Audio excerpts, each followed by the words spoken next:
Hi friends, എല്ലാവർക്കും ഒരിക്കൽ കൂടി നമസ്കാരം. മറ്റൊരു പ്രധാനപ്പെട്ട ടോപ്പിക്കാണ് ഈ വീഡിയോയിലെ നമ്മളുടെ ഇന്നത്തെ വിഷയം. അന്താരാഷ്ട്ര മാർക്കറ്റിൽ നമ്മുടെ ക്രൂഡ് ഓയിലിൻ്റെ വില ഗണ്യമായി കുറഞ്ഞു നിൽക്കുന്ന ഒരു അവസരത്തിൽ ഇന്ത്യയെ പോലുള്ള രാജ്യത്തിന് അത് ഏറ്റവും ഗുണകരമായിരിക്കും എന്നുള്ളൊരു വാർത്തയാണ്, അല്ലെങ്കിൽ ഒരു റിപ്പോർട്ടാണ് നമുക്ക് ലഭിക്കുന്നത്. ഇന്ത്യക്ക് എങ്ങനെ ഗുണകരമാകുമെന്ന് ചോദിച്ചു കഴിഞ്ഞാൽ, ഇന്ത്യ ഏറ്റവും കൂടുതൽ നമ്മുടെ ഫോറിൻ എക്സ്ചേഞ്ചിൻ്റെ ഏറ്റവും കൂടുതൽ ചിലവാക്കപ്പെടുന്നത് നമ്മൾ ഓയിലിനും അതുപോലെ തന്നെ ആംസ് വെപ്പൺസ്, ആയുധങ്ങൾക്കൊക്കെ വേണ്ടിയാണ്. ആയുധങ്ങൾ, നമ്മുടെ പ്രതിരോധത്തിന്, നമ്മുടെ സേനകൾക്ക് ആവശ്യമായിട്ടുള്ള ആയുധങ്ങൾ നമ്മൾ ആഭ്യന്തരമായി നിർമ്മിക്കുന്നതിൽ പുരോഗതി പ്രാപിക്കുന്നുണ്ടെങ്കിലും എണ്ണയുടെ കാര്യത്തിൽ നമുക്ക് സ്വയം പര്യാപ്തത കൈവരിക്കുവാൻ ഒരിക്കലും സാധിക്കത്തില്ല എന്നല്ല പറയുന്നത്. പക്ഷേ ഈ നിമിഷം വരെ നിലനിൽക്കുന്ന അവസ്ഥകൾ നമ്മൾ എടുക്കുമ്പോൾ അടുത്ത കാലത്തൊന്നും ഒരിക്കലും നമുക്ക് സ്വയം പര്യാപ്തത പോയിട്ട് അതിൻ്റെ പകുതി പോലും നമുക്ക് എത്തിച്ചേരാൻ സാധിക്കത്തില്ല. അപ്പോൾ തീർച്ചയായിട്ടും നമ്മളുടെ ഫോറിൻ എക്സ്ചേഞ്ചിൻ്റെ ഏറ്റവും കൂടുതൽ പിന്നെ ഒരു പങ്ക് എണ്ണ ഇറക്കുമതി ചെയ്യുന്നതിന് വേണ്ടി നമുക്ക് ചിലവഴിക്കേണ്ടി വരും.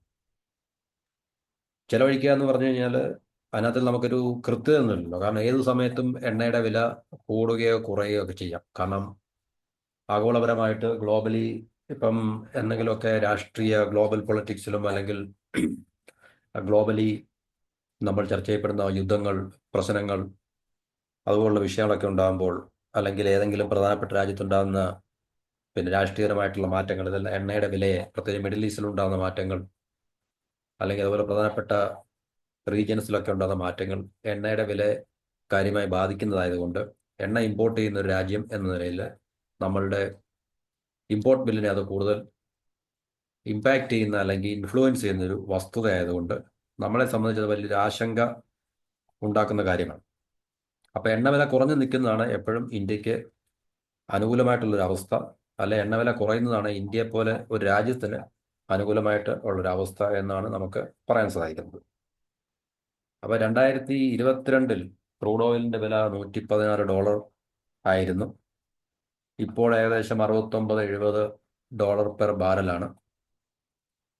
അപ്പോൾ ഈ എണ്ണയുടെ വില കുറയുന്നത് കൊണ്ട് ആർക്കാണ് ദോഷം ഉണ്ടാകുന്നതെന്ന് ചോദിച്ചു കഴിഞ്ഞാൽ, എണ്ണ എക്സ്പോർട്ട് ചെയ്യുന്ന രാജ്യങ്ങൾക്കാണ്. പ്രത്യേകിച്ച് മിഡിൽ ഈസ്റ്റിലുള്ള സൗദി, അതുപോലുള്ള രാജ്യങ്ങൾ, കുവൈറ്റ്, ഇറാഖ്, ഇറാനൊക്കെ അവിടെ നിൽക്കട്ടെ. ഇറാൻ മറ്റൊരു വിഷയമാണ്. കാരണം അവരുടെ മുകളിൽ അന്താരാഷ്ട്ര ഉപരോധം നിലനിൽക്കുന്നുണ്ട്. അവർക്കിത് തൽക്കാലം നമ്മളതിനെ കണക്കിലെടുക്കുന്നില്ല. എന്നാലും ഒപ്പക് എന്ന് പറയുന്ന സംഘടനയിലുള്ള രാജ്യങ്ങൾ, ഈ എണ്ണയെ ഉൽപ്പാദിപ്പിച്ച് എക്സ്പോർട്ട് ചെയ്യുന്ന രാജ്യങ്ങൾക്കെല്ലാം, റഷ്യ പോലുള്ള രാജ്യങ്ങൾക്ക്, കാരണം റഷ്യ ഇപ്പോൾ യുദ്ധത്തിൽ ഏർപ്പെട്ടുകൊണ്ടിരിക്കുന്ന രാജ്യമായതുകൊണ്ട് എണ്ണയുടെ വിലയിൽ ഗണ്യമായ കുറവുണ്ടാകുമ്പോൾ തീർച്ചയായിട്ടും അത് റഷ്യയുടെ വരുമാനത്തെ ബാധിക്കുകയും അവർക്കത് സാമ്പത്തികമായിട്ടുള്ള ഒത്തിരി തിരിച്ചടികൾ ഒക്കെ നൽകുകയൊക്കെ ചെയ്യും. അപ്പോൾ എണ്ണയുടെ വില താഴാതിരിക്കാൻ ശ്രമിക്കേണ്ടത് എണ്ണ ഉൽപ്പാദിപ്പിക്കുന്ന രാജ്യങ്ങളിലെ ഒരു പ്രധാന ഉത്തരവാദിത്തമല്ല, അവരുടെ ഒരു വിഷയമാണത്. അവർക്കങ്ങനെ എണ്ണയുടെ വില എങ്ങനെ താഴാതെ സൂക്ഷിക്കാമെന്ന് ചോദിച്ചു കഴിഞ്ഞാൽ, കൂടുതൽ ഉൽപ്പാദനം കൂട്ടാതെ കാത്തു സൂക്ഷിച്ച്, കാരണം കൂടുതൽ ഉൽപ്പാദനം നടത്തും തോറും മാർക്കറ്റിലേക്ക് കൂടുതൽ എണ്ണ പമ്പ് ചെയ്യപ്പെടാൻ സാധ്യതയുണ്ട്. അപ്പോൾ എണ്ണയുടെ വില തീർച്ചയായിട്ടും, ക്രൂഡ് ഓയിലിൻ്റെ വില കുറയാൻ സാധ്യതയുണ്ട്. അല്ലെങ്കിൽ പുതിയ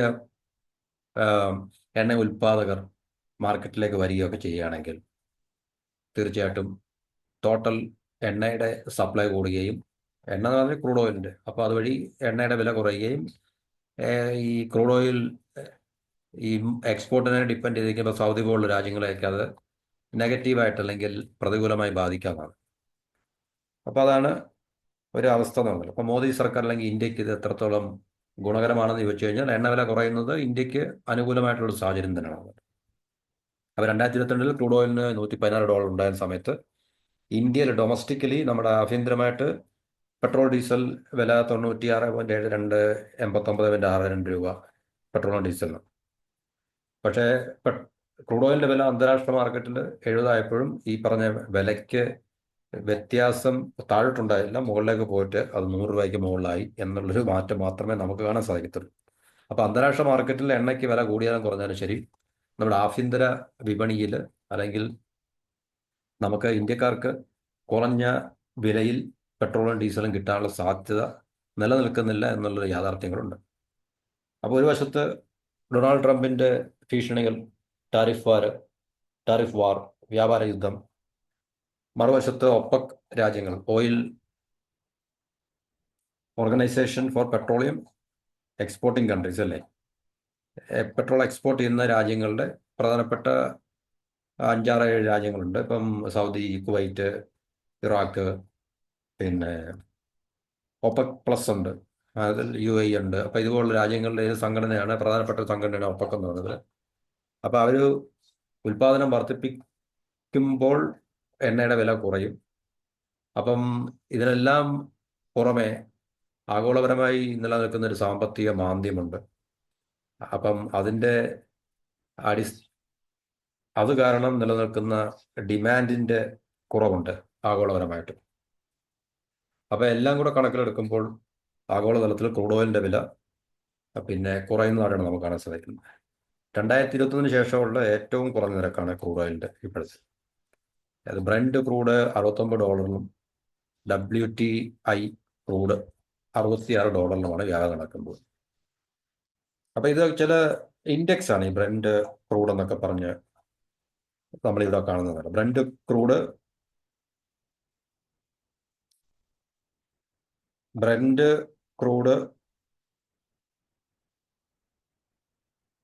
WTI ക്രൂഡ് രണ്ടും വ്യത്യസ്തമായിട്ടുള്ള പിന്നെ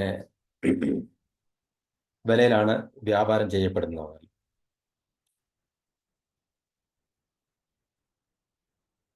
അപ്പോഴത് എണ്ണവില ഇടിയുന്നതിൻ്റെ പ്രധാന ഒരു കാരണം ലോകരാജ്യങ്ങളിലുള്ള അതിൻ്റെ ഡിമാൻഡ്, അല്ലെങ്കിൽ ലോകരാജ്യങ്ങളെ ബാധിക്കുന്ന മാന്ദ്യം തന്നെയാണ്. കാരണം യുദ്ധം പ്രധാനപ്പെട്ട സ്ഥലങ്ങളിലെല്ലാം യുദ്ധം നടക്കുന്നുണ്ട്. അപ്പം നമുക്കറിയാം, ഇപ്പം ഒരു ലോകത്തിൻ്റെ ഒരു പ്രത്യേക പ്രദേശത്താണ് യുദ്ധം നടക്കുന്നതെങ്കിൽ തന്നെയും അത് പ്രധാനപ്പെട്ട ഒരു പ്രദേശമായതുകൊണ്ട്, ഇപ്പം മിഡിൽ ഈസ്റ്റിൽ ആരൊക്കെ തമ്മിൽ യുദ്ധം നടന്നാലും ശരി, മിഡിൽ ഈസ്റ്റ് ഒരു പ്രധാനപ്പെട്ട റീജിയൻ ആയതുകൊണ്ട് അത് ലോകരാജ്യങ്ങളെല്ലാം തന്നെ അത് ബാധിക്കാനുള്ള സാധ്യതയുണ്ട്. കാരണം ഓയിൽ എന്ന് പറഞ്ഞ പ്രത്യേക, അല്ല ഗ്യാസ് പറയുന്ന പ്രത്യേക വളരെ പ്രധാനപ്പെട്ട റിസോഴ്സ് എൻ്റെ ഫ്ലോ ആ ഒരു റീജിയനിൽ നിന്നാണ് ലോകത്തിൻ്റെ പല ഭാഗത്തേക്കും ഉണ്ടാകുന്നത് കൊണ്ട് അവിടെ സുസ്ഥിരമായിട്ടുള്ളൊരവസ്ഥ നിലനിൽക്കാത്ത കാലഘട്ടത്തിൽ, ഇപ്പോൾ ഇറാഖിൽ യുദ്ധം നീണ്ട വർഷങ്ങളായിട്ട് യുദ്ധം നിലനിന്നപ്പോഴും, ഇപ്പോൾ ഗാസ ഇസ്രായേൽ യുദ്ധം നിലനിൽക്കുമ്പോഴും, അല്ലെങ്കിൽ മറ്റേതെങ്കിലും തരത്തിലുള്ള കോൺഫ്ലിക്റ്റ്, ഇപ്പോൾ സിറിയ ഇതുപോലുള്ള കോൺഫ്ലിക്റ്റുകൾ, കാരണം മിഡിൽ ഈസ്റ്റ് നമുക്കറിയാം എപ്പോഴും കണ്ടിന്യൂസ് ആയിട്ടുള്ള കോൺഫ്ലിക്റ്റ് സോൺസ് ഉള്ള ഒരു ഏരിയയാണ്. അപ്പം യുദ്ധ ഏത് സമയത്തും ആര് തമ്മിലും യുദ്ധം അങ്ങോട്ടും ഇങ്ങോട്ടും ഉണ്ടാകാൻ സാധ്യതയുള്ള ഒരു ഏരിയകളാണ്. അപ്പം അങ്ങനെ പ്രധാനപ്പെട്ട റീജിയൻസിലൊക്കെ ഇതുപോലുള്ള കോൺഫ്ലിക്റ്റ് നിലനിൽക്കുകയോ, അല്ലെങ്കിൽ കോൺഫ്ലിക്റ്റിന് സമാനമായിട്ട്, അല്ലെങ്കിൽ കോൺഫ്ലിക്റ്റിന് അടുത്ത് വരത്തക്ക രീതിയിലുള്ള യുദ്ധസമാനമായിട്ടുള്ള പിന്നെ അവസ്ഥകളൊക്കെ നിലനിൽക്കുമ്പോൾ തീർച്ചയായിട്ടും അത് ലോകരാജ്യങ്ങളുടെ സമ്പദ് വ്യവസ്ഥയെ ബാധിക്കുന്ന ഒരു വിഷയം തന്നെയാണ്. അതുപോലെ തന്നെ യുക്രൈനും, കാരണം റഷ്യയിലും യുക്രൈനുമുള്ള യുദ്ധവും തീർച്ചയായിട്ടും, കാരണം റഷ്യയും വലിയൊരു മേജറായിട്ടുള്ളൊരു ഓയിൽ ഗ്യാസ് പ്രൊഡ്യൂസിങ് നേഷനാണ്. അപ്പോൾ തീർച്ചയായിട്ടും റഷ്യയെ ഡിപ്പെൻഡ് ചെയ്യുന്ന ഒത്തിരി രാജ്യങ്ങളുണ്ട് ഓയിലിന് വേണ്ടി. അല്ലെങ്കിൽ യുക്രൈന് പല റിസോഴ്സിനോട്, യുക്രൈനെ അഗ്രികൾച്ചർ റിസോഴ്സ് മുതൽ മറ്റുള്ള റിസോഴ്സിനൊക്കെ ഡിപ്പെൻഡ് ചെയ്ത് നിൽക്കുന്ന ഒത്തിരി രാജ്യങ്ങളുണ്ട് യുക്രൈനെ ആശ്രയിച്ച്. അപ്പോൾ ഇങ്ങനെ യുദ്ധങ്ങൾ ഉണ്ടാകുമ്പോൾ, പ്രധാനപ്പെട്ട രാജ്യങ്ങൾ തമ്മിൽ അല്ലെങ്കിൽ പ്രധാനപ്പെട്ട ഒരു റീജിയനിൽ യുദ്ധം ഉണ്ടാകുമ്പോൾ അത് ആഗോളതലത്തിൽ ഒരു സാമ്പത്തിക മാന്ദ്യം ഉണ്ടാക്കാനുള്ള സാധ്യത നമുക്ക് എപ്പോഴും കാണാൻ സാധിക്കും. അപ്പം അങ്ങനെ നിലനിൽക്കുന്ന ഒരു സാമ്പത്തിക മാന്ദ്യത്തിൻ്റെ അടിസ്ഥാനത്തിൽ ഈ ഓയിലിൻ്റെ ഡിമാൻഡും വളരെ കുറവാണ് എന്നാണ് പൊതുവെ പറയപ്പെടുന്നത്. അപ്പോൾ ഏറ്റവും വലിയ കൺസ്യൂമറായിട്ടുള്ള ചൈനയിൽ പോലും നേരത്തെ ഉണ്ടായിരുന്നതിൻ്റെ അത്രയും എണ്ണയുടെ ഉപഭോഗം ഇപ്പോൾ ഇല്ല എന്നുള്ളത് വളരെ പ്രധാനപ്പെട്ട, ശ്രദ്ധിക്കപ്പെടേണ്ട ഒരു കാര്യമാണ് എന്നുള്ളത്. അപ്പം എണ്ണയ്ക്ക് അവർക്ക് ഡിമാൻഡ് ഇല്ലെങ്കിൽ അവർക്ക് മേടിക്കേണ്ട ആവശ്യമില്ല. അവർക്ക് റിസർവ് ചെയ്യാൻ വേണ്ടി മേടിക്കാം, പക്ഷേ കൺസ്യൂം ചെയ്യാൻ വേണ്ടി അവർക്ക് മേടിക്കേണ്ട ആവശ്യമില്ല. എല്ലാ രാജ്യങ്ങളുടെയും സ്ട്രാറ്റജിക് റിസർവ് എന്ന് പറഞ്ഞാൽ തന്ത്രപരമായിട്ടുള്ള റിസർവ് എല്ലാ രാജ്യങ്ങളും കാത്തു സൂക്ഷിക്കുന്നുണ്ട്. പ്രധാനപ്പെട്ട രാജ്യങ്ങളെല്ലാം തന്നെ, ഒട്ടുമിക്ക എല്ലാ രാജ്യങ്ങളും സ്ട്രാറ്റജിക് റിസർവ് എന്നുവെച്ചാൽ നമ്മൾ പബ്ലിക് കൺസംഷന് വേണ്ടി അല്ലാതെ, എന്നുവെച്ചാൽ എന്തെങ്കിലും പെട്ടെന്ന് ആഭ്യന്തരമായിട്ടുള്ളൊരു എമർജൻസി വരുമ്പോൾ അവർക്ക് പെട്ടെന്ന് ആഭ്യന്തരമായിട്ടോ ആഗോളതലത്തിലോ ഇപ്പം പെട്ടെന്ന് നമുക്ക് ഓയിൽ കിട്ടാനില്ല. അപ്പം ഇന്ത്യ പോലുള്ള രാജ്യങ്ങൾ, ഇന്ത്യ ആയാലും അമേരിക്ക ആയാലും പാകിസ്ഥാൻ ആയാലും ചൈന ആയാലും എല്ലാ രാജ്യങ്ങളും അവരുടെ സ്ട്രാറ്റജിക് ആയിട്ടുള്ള റിസർവ് കാത്തു സൂക്ഷിക്കുന്നുണ്ട്. അത് വളരെ സീക്രട്ട് ആയിട്ടുള്ള ചില സ്ഥലങ്ങളിൽ ആയിരിക്കും ആ രാജ്യം. ഇപ്പം ഇന്ത്യയിലൊക്കെ ഉണ്ട്. അത് പുറത്ത് നമ്മൾ ഉപയോഗിക്കത്തില്ല തീർച്ചയായിട്ടും, പബ്ലിക് കൺസംഷന് വേണ്ടിയല്ല. അത് നമ്മുടെ എമർജൻസി, ഇപ്പം പെട്ടെന്ന് തന്നെ നമുക്ക് പുറത്തുനിന്ന് ഒരു ഓയിൽ കിട്ടാൻ പറ്റാത്തൊരു സാഹചര്യം വരുമ്പോൾ അടുത്ത കുറച്ച് ദിവസത്തേക്കെങ്കിലും, അല്ലെങ്കിൽ നമുക്ക് യുദ്ധം എന്ന് പറയുന്ന ഒരു സാഹചര്യം നമുക്ക് ഏതെങ്കിലും രാജ്യം ഉണ്ടാകുമ്പോൾ കൂടുതൽ പിന്നെ ഓയിലിൻ്റെ കൺസംഷൻ, അല്ലെങ്കിൽ കൂടുതൽ നമുക്ക് ഇതുപോലുള്ള റിസോഴ്സിൻ്റെ ആവശ്യം വരുന്നു, എനർജി റിസോഴ്സിൻ്റെ.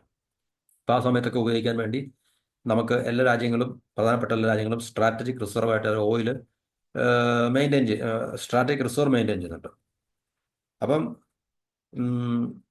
അതിനോടൊപ്പം തന്നെ ഉപഭോഗമുണ്ട്, പബ്ലിക് കൺസംഷൻ ഉണ്ട്, ജനങ്ങളുടെ ഉപഭോഗമുണ്ട്. നിത്യോപയോഗത്തിനുള്ള ജനങ്ങളുടെയും ഇൻഡസ്ട്രീസിൻ്റെയൊക്കെ ഉപഭോഗത്തിന് വേണ്ടി എണ്ണ ഉപയോഗിക്കുന്നുണ്ട്. അപ്പോൾ അതിൻ്റെ ഉപയോഗത്തിൽ ചൈന കഴിഞ്ഞ മുമ്പുണ്ടായിരുന്നതിനേക്കാളും അവർക്ക് ഇപ്പോൾ ഉപയോഗം കുറവാണെന്നാണ് റിപ്പോർട്ടുകൾ പറയുന്നത്. അപ്പോൾ ഇതുകൊണ്ട് മാത്രമല്ല എണ്ണ വില ഇടുന്നത്, പിന്നെ ലഭ്യത കൂടിയിട്ടുണ്ട്, സപ്ലൈ വളരെയധികം കൂടിയിട്ടുണ്ട്. ഡിമാൻഡ് കുറഞ്ഞു എന്ന് മാത്രമല്ല, സപ്ലൈ എന്ന് വെച്ചാൽ പല രാജ്യങ്ങളും ഇപ്പോൾ ഇനിയിപ്പം കുർദിസ്ഥാൻ നമ്മൾ കേട്ട്, ഇപ്പോൾ ടർക്കിയും കുർദുകളും തമ്മിലുള്ള 40 വർഷത്തിന് ശേഷം സമാധാന ചർച്ചയിലേക്ക് അവർ വന്നിട്ടുണ്ട്.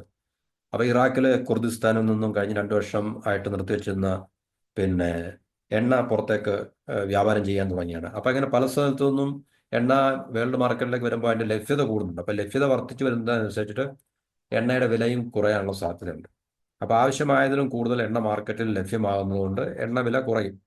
അതുപോലെ തന്നെ US എണ്ണയുടെ ഉൽപ്പാദനം കൂടിയിട്ടുണ്ട്. അപ്പോൾ അതുമെല്ലാം ഈ പറഞ്ഞ വില ഇടിയുന്നതിന് അല്ലെങ്കിൽ വില കുറയുന്നതിന് കാരണമാകും, അല്ലെങ്കിൽ കാരണമായിട്ടുണ്ട് എന്നാണ് നമുക്ക് കാണാൻ സാധിക്കുന്നത്. 2022 നമ്മൾ നേരത്തെ പറഞ്ഞ $114 ഉണ്ടായിരുന്നു. അപ്പം ഈ ക്രൂഡ് ഓയിൽ വിതരണത്തിലുള്ള ഇതിനകത്തിൽ പല ഈ ക്രൂഡ് ഓയിൽ ഒരു രാജ്യം, നമ്മളിപ്പം നമ്മൾ ഗൾഫിൽ നിന്നോ മറ്റേതെങ്കിലും സ്ഥലത്തു നിന്നോ റഷ്യയിൽ നിന്നൊക്കെ നമ്മൾ എണ്ണ മേടിച്ച് നമ്മുടെ രാജ്യത്തെ കൊണ്ടുവരുമ്പോൾ ക്രൂഡ് ഓയിലിൻ്റെ വില മാത്രമല്ല, അതിൽ കപ്പൽ വാടകയുണ്ട്, അതുപോലെ ഇൻഷുറൻസ് ഉണ്ട്, മറ്റ് പല ചിലവുകളിലാണ് കൂട്ടിയിട്ടാണ് അതിൻ്റെ ഫൈനൽ റേറ്റ് അല്ലെങ്കിൽ പ്രൈസ് നിശ്ചയിക്കപ്പെടുന്നില്ലേ. അപ്പം ഇതൊക്കെ വർദ്ധിച്ചിട്ടും തന്നെ ക്രൂഡ് ഓയിലിൻ്റെ വില കാര്യമായിട്ട് 2022 ശേഷം ഉയർന്നില്ല എന്നുള്ളത് ശ്രദ്ധേയമാണ്. പ്രത്യേകിച്ച് റഷ്യ യുക്രൈൻ വാർ നടക്കുന്നു, എന്നിട്ട് പോലും ക്രൂഡ് ഓയിലിൻ്റെ വില വർദ്ധിച്ചില്ല. 2022 മെയ്യിൽ ഒരു ക്രൂഡ് ഓയിൽ ഒരു ബാരലിന് $118 വരെ എത്തിയിരുന്നു. അന്ന് ഒപ്പക്കിലുള്ള രാജ്യങ്ങൾക്ക് എണ്ണ ഉൽപ്പാദനത്തിൽ അവർക്ക് കൂടുതൽ നിയന്ത്രണ അവകാശം ഉണ്ടായിരുന്നു. കാരണം അവർക്ക് കൂടുതൽ പിന്നെ ഉൽപ്പാദിപ്പിച്ച് മാർക്കറ്റ് ചെയ്യുക, അപ്പോൾ അതിൻ്റെ എണ്ണയുടെ വിലയെ അവർക്ക് സ്റ്റെബിലൈസ് ചെയ്യാൻ സാധിക്കുമായിരുന്നു. പക്ഷേ ഇന്ന് സ്ഥിതി മാറിയത് കൊണ്ട് ലിബിയ, ഇറാഖ് ഒപ്പക്കിലുണ്ട്, ലിബിയ ഒപ്പക്കിലുണ്ടെന്ന് തോന്നുന്നു. പിന്നെ എന്നിവിടെ ലിബിയ ഒപ്പക്കിലുണ്ടോ ഇല്ലെന്നുള്ളത് കൃത്യമല്ല, കാരണം ഒപ്പക്കിൽ ഉണ്ടാകാൻ സാധ്യതയുണ്ട്. ഒരുപക്ഷെ നേരത്തെ ഉണ്ടായിരുന്നായിരിക്കാം, ഇപ്പോൾ അവരുടെ അവസ്ഥ എനിക്കറിയില്ല. എന്നാലും ഇറാഖ് ഒപ്പക്കിനകത്തിലുണ്ട്. അപ്പം ഇറാഖ്, ലിബിയ എന്നിവിടങ്ങളിൽ നിന്ന് കൂടുതൽ എണ്ണ വിപണിയിലേക്ക് എത്തുന്നു. കാരണം ഇറാഖിലെ കർദിസ്ഥാനിൽ നിന്നും എണ്ണ പുറത്തേക്ക് വരാൻ തുടങ്ങുന്നുണ്ട്. അതുപോലെ തന്നെ ഒപ്പക്കിന് പുറത്തുള്ള രാജ്യങ്ങളിൽ നിന്നും ഉൽപ്പാദനം കൂടിയിട്ടുണ്ട്. അപ്പോൾ ഇതെല്ലാം എണ്ണയുടെ വിലയെ കുറയ്ക്കാനുള്ള സാധ്യതകൾ ആണ് നമ്മുടെ മുമ്പിൽ തുറന്നു കാട്ടുന്നത്. അപ്പോൾ ഇന്ത്യയിലെ കാര്യം പറയുകയാണെങ്കിൽ 2022 മെയ്യിലെ ക്രൂഡ് ഓയിലിന് $116-118 ഉണ്ടായിരുന്ന സമയത്ത് ഇവിടെ 96.72 പെട്രോളിന് 96.72, ഡീസലിന് 89.62 രൂപയായിരുന്നു. പക്ഷേ ഇപ്പോൾ അത് ഗണ്യമായി കുറഞ്ഞ് $70 അല്ലെങ്കിൽ $69 എത്തിയിട്ടുണ്ട്. പക്ഷേ പെട്രോളിൻ്റെ വില 100 രൂപയ്ക്ക് മുകളിലേക്ക് പോയതായിട്ടാണ് നമുക്ക് കാണുന്നത്. എന്നുവെച്ചാൽ ഒരു റിവേഴ്സ് പ്രോസസ്സാണ്. ആഗോള വിപണിയിൽ എണ്ണയുടെ വില കുറഞ്ഞപ്പോൾ ഇന്ത്യൻ വിപണിയിൽ എണ്ണയുടെ വില കൂടി എന്നാണ് കാണിക്കുന്നത്. അപ്പം കേന്ദ്ര സർക്കാർ ഇത് എന്തൊരു പ്രത്യേക സാഹചര്യം കണക്കിലെടുത്തുകൊണ്ട് അത് കുറയ്ക്കുവാനും അല്ലെങ്കിൽ ആഗോള വിപണിയിലുണ്ടായുള്ള മാറ്റത്തിനനുസരിച്ച് ഇന്ത്യയിലെ ഉപഭോക്താക്കൾക്ക് എണ്ണ എത്തിച്ചു കൊടുക്കാൻ അവർ തീരുമാനിക്കാത്ത ഒരു പ്രത്യേക സാഹചര്യം, അങ്ങനെ ഒരു പ്രത്യേക സാഹചര്യം നിലനിൽക്കുന്നുണ്ട്.